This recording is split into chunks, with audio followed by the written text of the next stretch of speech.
All right, guys, we're here. Very exciting day. We have the new 219 Battleship all rigged out. We brought this boat over to Fish Lectronics about a week ago. Jake and the boys absolutely crushed this setup. Big thanks to Jakers, Mimong, and Jared as well. They have rigged my boat better than any boat I've ever had rigged. It is the cleanest, it makes the most sense, it is the most solid as far as mounts. We've got a bunch of cool features on here we're gonna take you guys through right now, starting at the dash. All right, we're gonna start right here at the dash, and we have a very similar setup to last year's boat. We have a Solix 15 up here on top, and then a Solix 12 down below. Pop these things off, power them up for you guys. And the reason I love this configuration is that the 15 is what I'm primarily running for mapping when I'm in the back of the boat. Being that I musky fish out of the back or guide out of the back of the boat, being able to have this set at my map full screen makes it a lot easier to see from the back of the boat, being a 15-inch screen. I've had 12s here in the past and it's just a little small. The 15 just makes everything bigger and can blow it up. And then when I'm up here in a trolling scenario or graphing scenario looking for fish, I'll generally run my side imaging up here on top, and then I'll do my mapping here down below. So having the two different size screens come into play due to what I'm doing versus having just two standard the exact same size screens. We did have to put in a Bass Boat Technologies shorty mount in here, which is an aftermarket mount, to get it to fit in here very nice and snug. This setup is absolutely super crisp and clean, even spacing. Both units are angled just slightly so that I can see them perfectly from the back. And having that angle, it eliminates any kind of weird glare or anything else from the sun. So when I'm in the back of the boat, these line up really nice. Slight angle here, like I said, from where my captain's chair is. So the most important part with these is probably the mount that they come with. So the mount that we did a couple different mounts in this boat, but as far as the two mounts in the dash here, we went with stable mounts. Now this is a mount that I have not used in the past. I know it's a really well-built mount. It's actually made right here in Minnesota in the United States. Guy makes a super solid mount, and this is what worked out best for our dash mounts. I believe they're 4 inches, Jake? 6 inch. 6 inch? Yep. 6-inch stables here, and these things are rock solid. We did one up on top of the dash and then one kind of down in this cup holder, but super solid mounts. Those things are not going to move, even in the waves that I can find on the Great Lakes.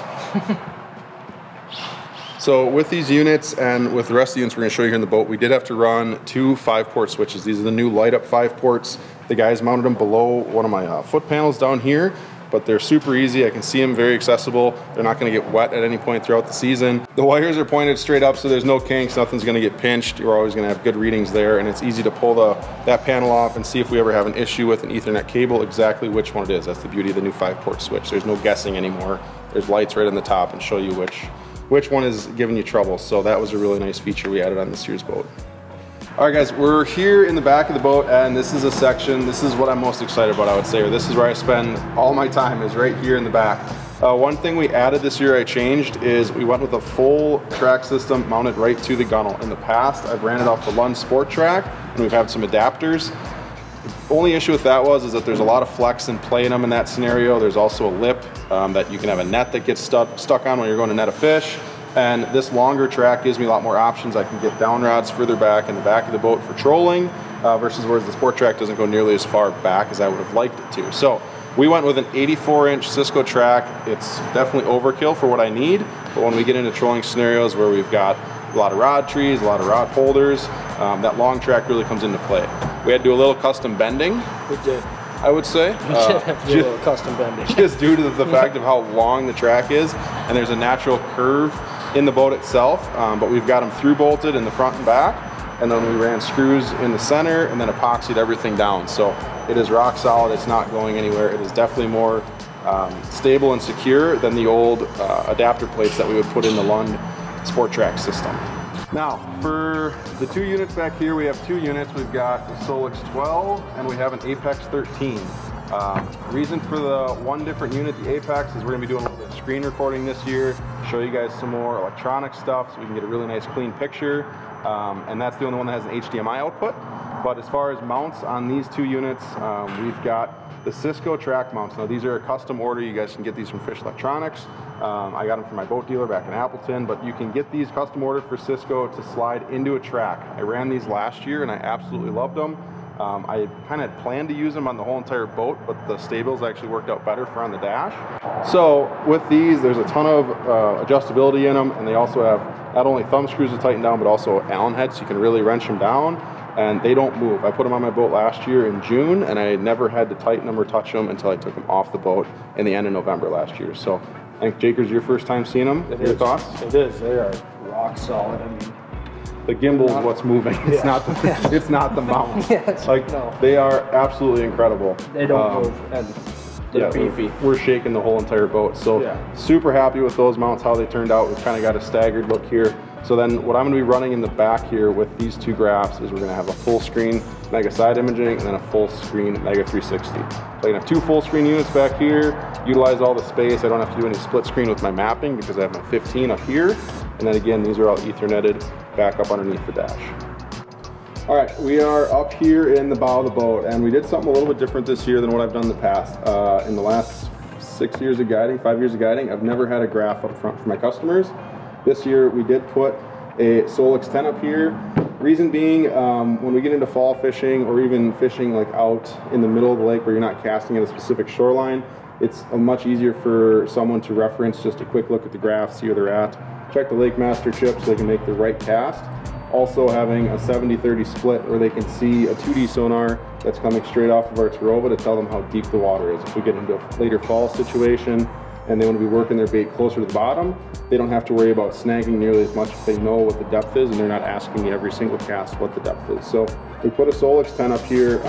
One thing we did a little bit different than what you'll probably see is we mounted it off to the side of the gunnel and we put it on the starboard side. When I do all my fishing, we're always fishing off the port side.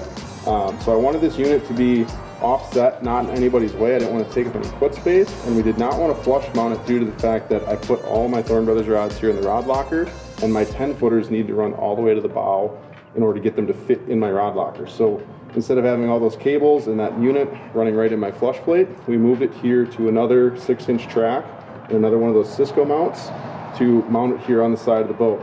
I can take it on and off very easily if I need to, but then all the cables are ran right into the right side of the gunnel and then ran back to the dash there. So no wires in the compartment where my rod tips are going to be. Don't have to worry about breaking any tips or having any tangle issues up there. Very clean. Everything got moved back to the dash. So one big change this year for me, something that's different, is we have my 360 again, which I've been running the last like 5 years, and I absolutely love it. I wouldn't have a boat without it. But in the past, we've had it on a cornfield crappie bracket that mounted to the Tarova. Now, this year's boat, we have a new, different trolling motor, and no one has an adapter for that yet. So we had to find some sort of system that was able to run my 360. So what we ended up coming up with, I shot some ideas, brainstormed ideas with the guys, and they came up with a total mix-up of I don't know how many different brands of stuff in order to make this work. 2, 3 Jakers? 3, something like that. But we ended up using a TKI mount with a cornfield crappie 360 pole to kind of make it a double mount, or I should say a single mount just for 360. Now this is going to come off of here. Very simple. Very easily slides up and down. Now here we have our 360 deucer at the bottom. We have an extension here so that I can use the whole entire length of this 360. It's actually be a little bit longer than the shaft of my trolling motor. If you can get that 360 down below your trolling motor, you're going to get an absolute crystal clear image. There's going to be no trolling motor shaft in your way. But then also we have the ability to change the height of this if we get in any shallow water or anything like that. We can simply slide this TKI bracket down, 2 Allen screws, slide this collar down, and we can change how deep our 360 is in the water. Shallow water situations, we're going to want it up a little higher.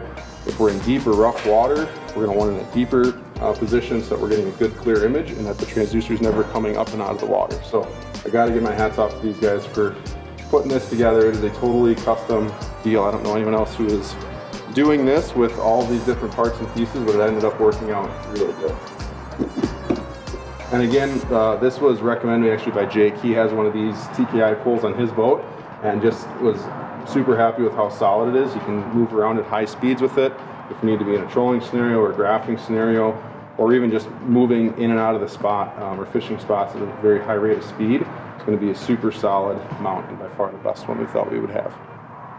All right, moving to the very bow here. This is something that I'm actually super excited about. This is the new Minn Kota Terrova Quest. Now, this is a whole redesigned Terrova for this season from Minn Kota. It is, I'm going to say, incredibly heavy, beefy, and maybe over-engineered. It is an absolute beast up here. The whole mounting plate, the whole engine, the motor itself, the steering section here is so much larger. Everything is beefed up, overdone, and that's what I need in order to get through a season. In the past, I've broke 2, 3, 4, 5 trolling motors in a season. I've always got a backup or 2 with me. I'm really excited to put this thing to the test. The reviews I've been hearing from the guys that are using it on the bass side with the Ultrex is absolutely insane, just as far as power and torque. And there's a handful of cool new features on this here that I want to run through you guys real quick. First off is this locking collar. Now in the past, Minn Kota has always suggested when you change spots or travel with your trolling motor to slide down your, say call it our collar here, all the way down to the bottom, because they have had, and I've had it happen once to me, where you will have a trolling motor that deploys as you're ripping across the lake. I snapped one and a half on Leech Lake. It was not very fun. I wasn't very happy. But now with this new collar here, it's actually just one little flip of a tab, and you can lock that thing down, and you cannot deploy, and you can keep your normal collar in the same place. There's no having to move that. So as you click in your Terrova, it's right there, one button, super easy, super simple, and you don't have to worry about that motor ever deploying again when you're ripping down the lake. Another thing I really like with this new Terrova Quest is this kind of cable keeper, or some sort of just, it kind of keeps all your cables in check. It slides very easily up and down the shaft, but it's not making a big mess on your deck. It keeps everything nice and tidy and neat. Also, they have the link cables that run now through the cable in the top and then plug into the top of the trolling motor itself, which is actually really nice and handy.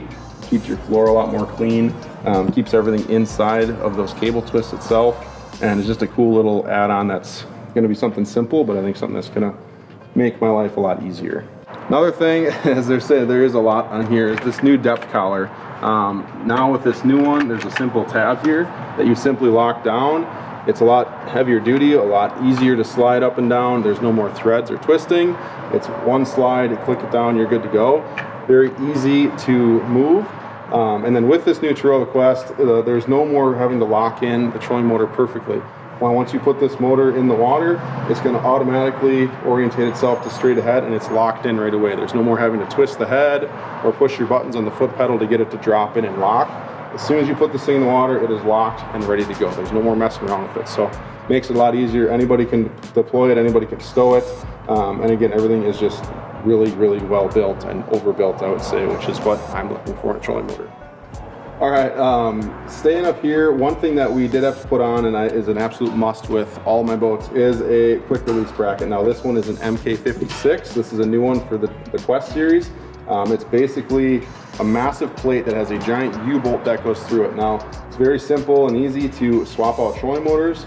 Very fast, just a simple cotter key, and then that big U-bolt you pull out. And then we have a secondary Quest for this. We also have an Altera this year we're going to try. They also revamped the Altera. It's bigger, badder than ever. So we're going to run our Terrova when we're dealing with cool situations. Right now we're in early spring. We're going to have some cold nights, maybe some ice buildup. We're going to stick with our Terrova. And then come summertime, we're going to swap this motor out, go to the new Altera Quest, put that thing to the test, and see what it's all about. And again, it is overbuilt, I believe, really well built, and I'm excited to try it. It'll make my life a lot easier not having to come up here and stow and deploy the trolling motor 30 times a day during musky season. Tap a button, 2 clicks, it's coming up, or it's going down. But anyways, you gotta have that MK56 on your every trolling motor you have. All right, the thing I'm most excited about with this new Quest is the brushless motor in the bottom of it. Now, this brushless feature is going to make the motor itself a lot more quiet.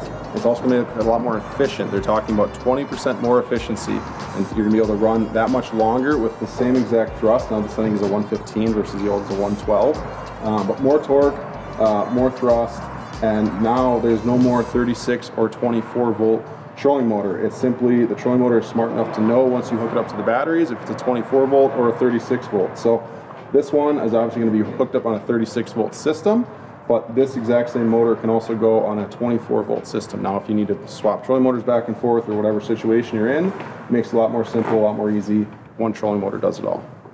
Yep, turn it on. Okay. It's on 10?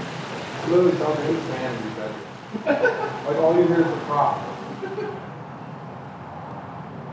So we just deployed the trolling motor here to see what the actual motor sounded like, and you can't hear the motor itself. All you hear is the wind coming off of the prop. Slow it down to 5, Jake. So there it's on 5, and I can't even hear the wind of it anymore. But there is no like hum of the motor itself anymore. Like, that is so quiet and so stealthy. Like, this is going to be sweet for shallow water. In my opinion, I think it's going to be a big thing when it comes to muskies and follows and just fish hearing, or they're so used to hearing trolling motors and vibration from the prop, and all that is just, that's really, really freaking cool.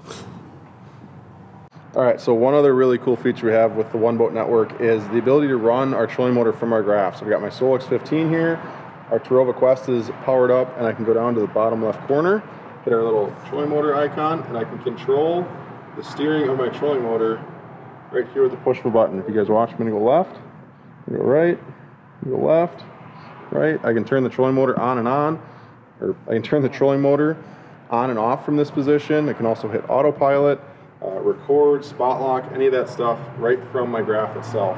No more having to find the remote or having to go back and reach for the foot pedal. I can do it all right here, touch of a button from the comfort of my captain's chair. Okay, so one thing I did last year with my boat that is now a must-have for me is a nav light on top of my engine cover.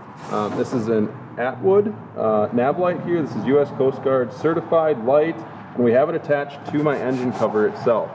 So gone are the days of turning lights on, having to put poles in the bow, put poles in the back. I've got custom lights right into the bow, and then also this light on the back. So all I have to do, hit the power, hit the light, and our light comes on right there with a switch. Turn it off once, Jakers. So very simple, very easy, on and off. One thing in the past that I had is we had it hot wired, but there was no disconnect between the battery and the cover itself. Now this light is mounted directly to the cover. You can see how I can move it. It's not drilled into the cowling. We do have a piece of aqua traction underneath this piece so that the screws coming in from the bottom of the light can't scratch the cowling by any means. So a piece of aqua traction underneath, light attached to it, and then I had the guys put in a quick disconnect right here so that at any time if I just want to take the cover off and keep it off, I can. And then also they left the wires in for the plug in the back. If I ever do need to use the pole or want to use the pole, I still can. So we've got both of our safety features here, but that is a huge lifesaver. It's the highest point in the boat, so we're 100% legal. The light is legal from the Coast Guard, and it makes my life a lot easier not having to worry about the pole, having customers catch it on the back cast, and it just doesn't get in your way.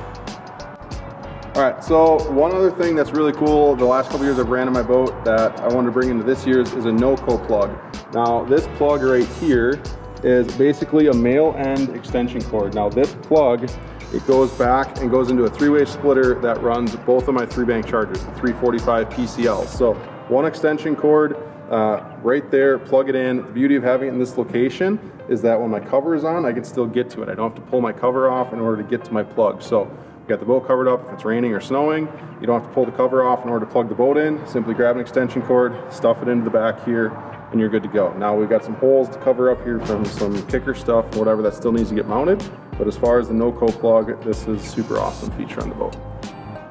Okay, so we're now here in the back of the boat, very important part of the boat, and transducer location is something that's very important to me, and I've got it kind of fine-tuned the last couple years with this specific boat, and I wanted the guys to make sure they put them in the exact right places.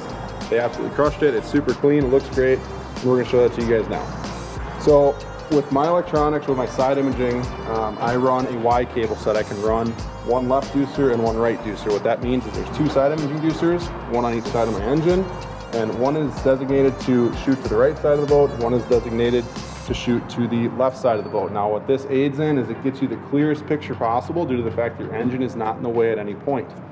Now, the one thing that's interesting with how I rigged my boat up is that I actually put them on the vertical part of my step. And the difference in that is the last couple years playing with them, I can get a lot better reading at high speeds. I can see hard to soft bottom transitions in the 20 to 25 mile an hour range, and if I've got a good bottom, like a big sand flat on Green Bay, I can actually see schools of walleyes and specks of walleyes at 22, 25, 26 miles an hour, which is absolutely incredible.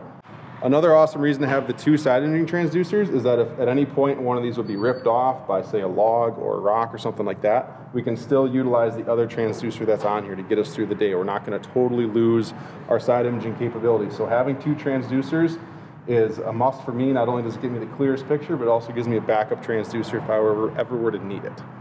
Also, what we also did in the back here is we have 2 high-speed 2D transducers. We have an external mount and we also have a through hull.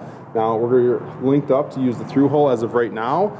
If anything were to ever go wrong with the through hull, we have an external one here as well. So I'm not exactly sure how it's going to read. This is my first year using a through hull, so I also wanted an extra one, being the external, to see how it's going to work, make sure that they all read at the correct speed. But again, we have an extra transducer if we're ever to rip one off or if one's ever to go down or break on us. I'm going to be able to use either one. This is huge for me with auto charting. It's something I do a ton of, especially in a lot of the lakes that I fish. I'm running auto chart every single day on my Humminbird units. So having a really good 2D reading is very, very important. All right, guys, that is going to wrap up the boat walkthrough for the new Lund. And again, a big shout out to the guys at Fish Lectronics, Jake, Jared, and Mimong. Absolutely crushed this thing. Everything's labeled, everything's done to the best I've ever seen in a boat. I'm super stoked about the build, and I know if I have any issues, I'm going to be able to resolve them very quickly. Look in there, everything's labeled, figured out, give you guys a call. You guys can give me a little bit of idea of what could be going on. Yeah, no, it was fun working with you. It was a good job. It's turned out super good. If you guys want to get a boat done of your own, get a hold of the guys here at Fish Lectronics. Anything electronics, these guys will crush. They've got all the major brands and they've got all the know-how to get it done right. Yeah.